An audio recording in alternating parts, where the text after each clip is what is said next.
Sigalateffanna dubru Maryami Sigalateffanna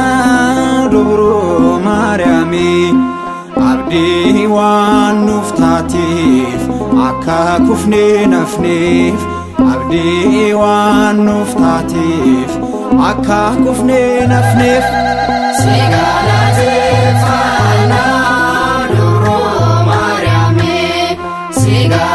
Sigalateffanna dubru Maryami Abdi waan nuftatif akka kufne nafnif Abdi waan nuftatif akka kufne nafnif Sigalateffanna dubru Maryami Sigalateffanna dubru Maryami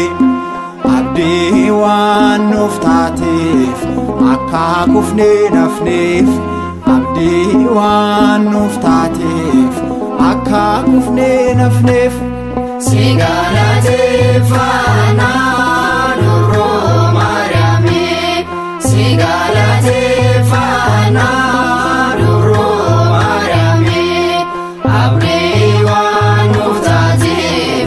akka kufne nafnif Abdi waan nuftatif akka kufne nafnif Olichi siin baadne kuno argameera si keessan mul'ate ifne nuuf ba'eera hedduu dhiphannuus nuun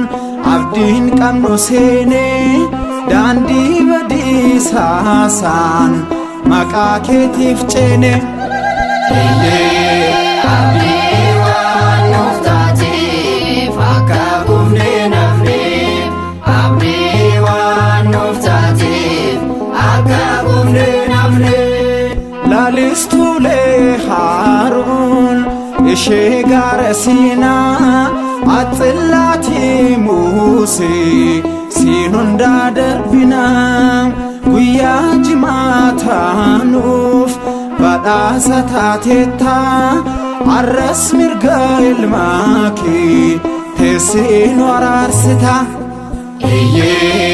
Abdi waan nuftatif akka kufne nafnif Abdi waan nuftatif akka kufne nafnif jedheera Waaqayyoo dhufeen si fayyisaa ulaa keen Addaamiif eegeera waadaasaa kanaaf si faarfanna Maariyaam sin dhuffinu markabni nuu siidha kan keessa jiraannu Abdi waan nuftatif akka kufne nafnif